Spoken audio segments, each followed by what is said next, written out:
Autumn's arrived, and while growth is slowing down, there's still sowing to be done.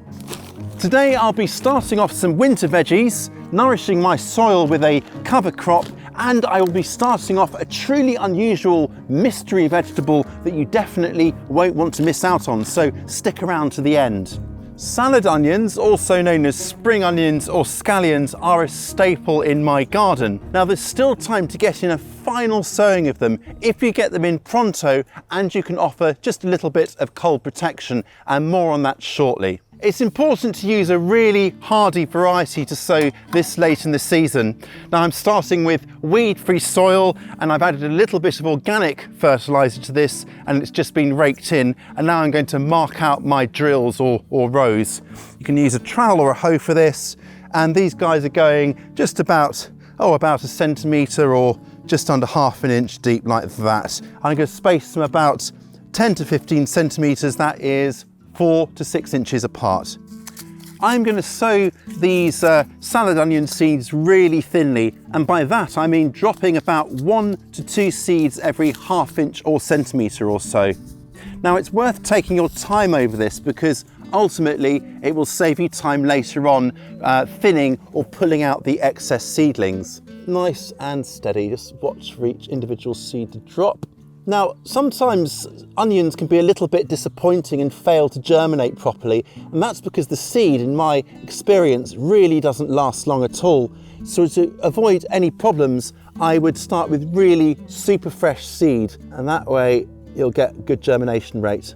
Cover the rows over once you're done sowing, and then to get them on their way, give them a really good drink of water. And then I'm just going to make sure that this is kept weed-free at all times. Now these seedlings, once they pop up, will just tick away over the winter, and then in spring they'll put on fresh growth and give some of the earliest salad onions of the season. When it gets a bit colder, you can set up a temporary cold frame. Now it's still pretty mild here, if a little mizzly, but let me show you how to do it anyway. So I'm just using this old rescued window pane here, and I've made a cut to size box frame for it already, and these sides here are just kept upright by sort of hemming them in with little bamboo canes like that, just to keep it kind of upright and in position. I would take this lid off whenever it is warm in any way, like now for example, and that's to encourage a good airflow, because a good airflow is important to stop a kind of mouldy environment in there which could compromise your plants. But when it does get cold, this will really help to protect the old onions. We covered sowing winter salads in our last sowing video, the Sow These in September video, but there's one salad we didn't cover, and that is winter lettuces. Now, what are winter lettuces, I hear you ask? Well, they are simply very hardy varieties suitable for growing through the winter. Many of them have names that hint at this hardiness, such as Winter Gem, Arctic King, or this one here is Winter Density. But if you're unsure, just check the variety description to make sure it's suitable for sowing at this time of year. They can be sown throughout the winter, especially if you can offer them a bit of protection from the cold. You can sow your lettuces direct into the soil, into prepared soil, but I'm starting them off in plug trays purely to keep the young seedlings safe from slugs and other pests while they're still small, and then they will go out once they're a little bit bigger. Now I'm trying to sow 2 seeds per plug here, and if they both come up, I will thin them out, just leave the strongest seedling in each. It's amazing the variety of seeds that you get in the packets. Now this one has 1,400 seeds, that's an awful lot, whereas the salad onions we just sowed, I used pretty much an entire packet in just those 3 rows. It's quite odd how it varies so much. Anyway, these are really super fresh. I can see on the packet they were only packed last month, so I'm not going to bother sieving the compost the potting mix like I usually do. I can just go straight over it because I know that the seedlings are almost certainly going to be pushing through because it's such fresh seed. These are covered up. I'll give them a good water to get them going. Now I'm going to start them off in here like I said, but once they've filled their little plugs, they will go outside, and I will space them about 8 inches or 20 centimetres apart in both directions into soil I have already improved with a bit of garden compost. To help them along, I'm going to cover them with a mini polythene tunnel. It's a very simple structure, and we will be looking at how to make one of those in next week's video, so do tune in for that. And these guys will be ready to pick and enjoy probably early spring. Cauliflowers are one of those super versatile vegetables worth making space for if you can. I love them in like curries, soups,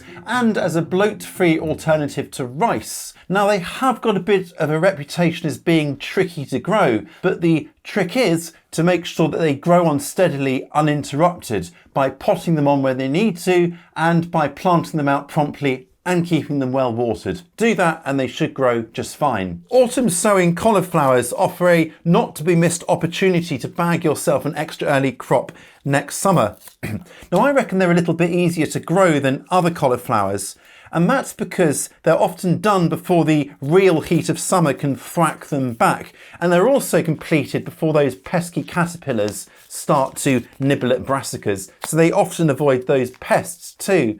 So while they do need to be overwintered in some form of protection like a cold frame, they do actually offer a less troublesome prospect. I'm starting my cauliflowers off under cover just to keep them away from pigeons and other pests early on at least. Now, I'm going to just sow them into this just all-purpose potting mix here. This is an F1 hybrid variety, which means it's meant to be extra vigorous and reliable. So I figured it's worth it just to increase my chances. So I'm sowing them in here, and they'll just be germinated in here in their own time because it is still fairly warm. But if it's getting a bit cold where you are, then maybe germinate them inside and then bring them outside again into the greenhouse or cold frame once you can see the seedlings. And then we'll just cover them over with a bit of sieved mix like that.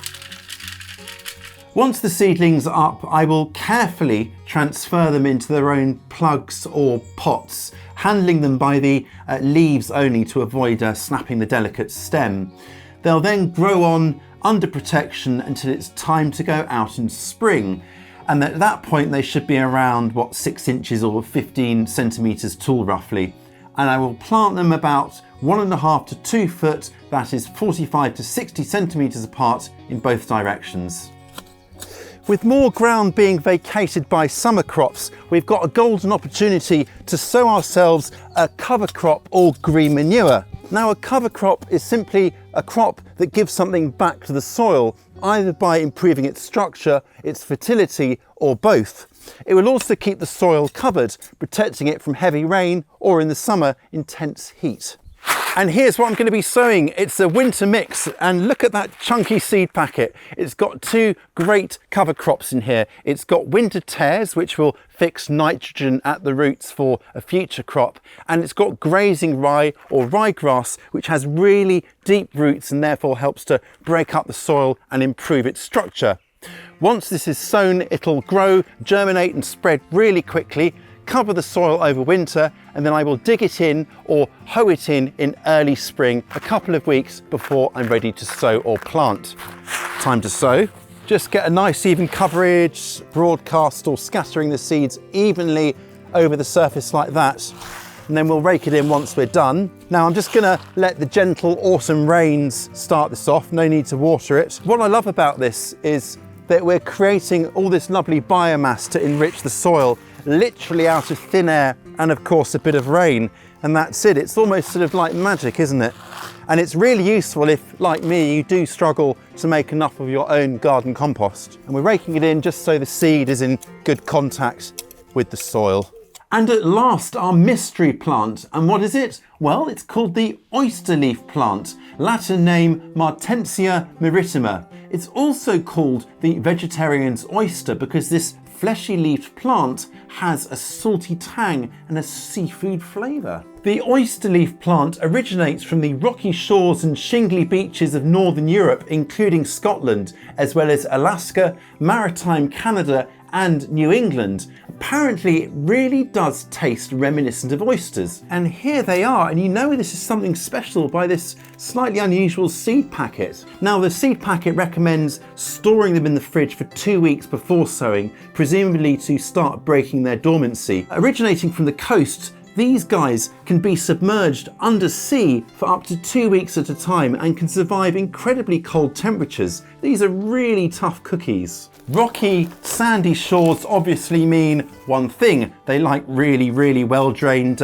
growing mediums. So I've just used all-purpose potting mix and then cut it about half and half with some sharp sand, or you could use grit, something like that. And I've counted these seeds, there's only 5 of them, so let's bust them open, and a pot this size should be just fine for that number of seeds.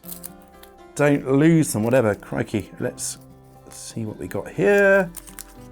It really is quite special. I'm quite excited about growing these. I'd never really heard of them before doing a bit of research, and well, now I'm really keen to try them. Spread them neatly and evenly over the surface, and there's 2 more lodged in the packet there at the end.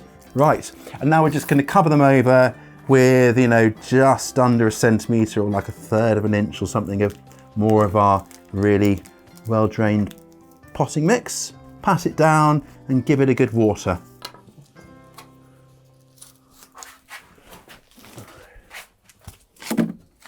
The cold weather treatment continues now actually, so they need to be kept in a fairly cool place over the winter. So I'm going to pop them into this cold frame here, and then hopefully the seedlings should appear sometime in spring, and when they do, I will carefully separate them out and pop them on into their own containers, again using that free draining mix. Now I could plant them into any free draining soil outside once they are big enough, but it needs to be somewhere that gets morning sun but then is shaded from the warmer afternoon sun.